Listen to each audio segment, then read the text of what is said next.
Holy crap, I liked this issue of Supergirl. Shocker. Shocker. Let's talk about Supergirl special number 1 using my space system, story, pacing, artistry, characters, enjoyment. Each category gets a score between 0 and 2. I'm rating this comic based on itself, not versus every Supergirl storyline there's ever been.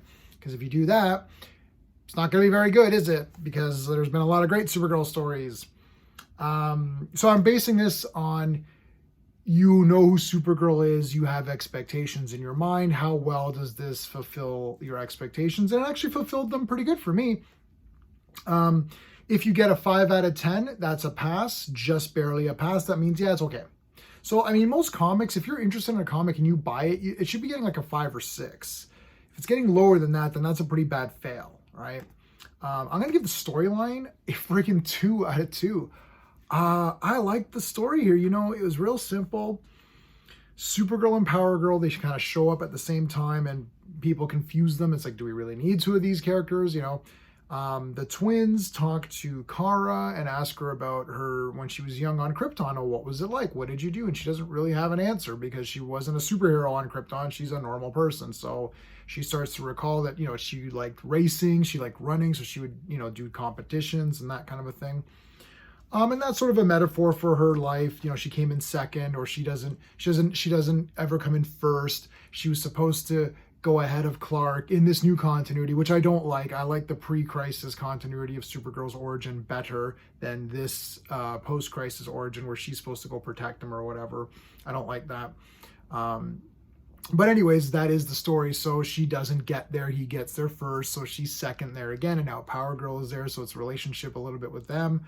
It was handled pretty nicely, actually. I thought it was really, really well done. So good. Pacing, I'm going to give it a 1.5 for pacing. I actually wasn't bored. Now, I can't give this a full score of 2 out of 2 on pacing. I wasn't bored. 1 means it was okay. 1.5 is like, okay, I wasn't bored. It was pretty good. However, there's not a lot of action. They save a couple of things. There's a little bit of saving, but not really enough action for my tastes. Supergirl, Superman, these are action characters. There needs to be fights, you know, that kind of a stuff, right? Unfortunately, the art, I'm gonna have to give it a 0.5. Now, this cover is awesome, but I absolutely hate Supergirl's costume. This modern costume is so barf. I despise it, actually. I really don't like Power Girl's costume either. And I really don't like this art style. It seems very dull and bland to me. I don't know. It doesn't seem very exciting to me.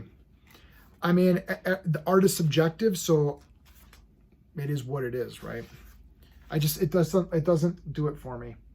So that's really the only negative point. I would say that the characters in this are 2 out of 2. I liked Kara in this comic. Obviously, I like Superman, and I liked Power Girl in this comic too. I thought they're all very nice. I liked Lois in this comic as well. They did Lois well. So a lot of the ladies are present, which is good. I mean, typically in these hero girl comics, you know, the villains and friends tend to all be girls, and that's sort of a trope that's been around since forever. So I don't mind it. I think it's good. I only care if they're annoying or not, and they weren't annoying. And Power Girl actually came out looking pretty good in this comic for me. And yeah, Supergirl's awesome. So there you go. Enjoyment factor, I'm giving it a 2 out of 2. What the hell? I mean, even though the art wasn't that great, I'm still going to give it a 2 out of 2. And the reason I'm giving it a 2 out of 2 is that I personally had a lot of fun reading it. I thought the story was nice. It flowed nicely for me. And I'd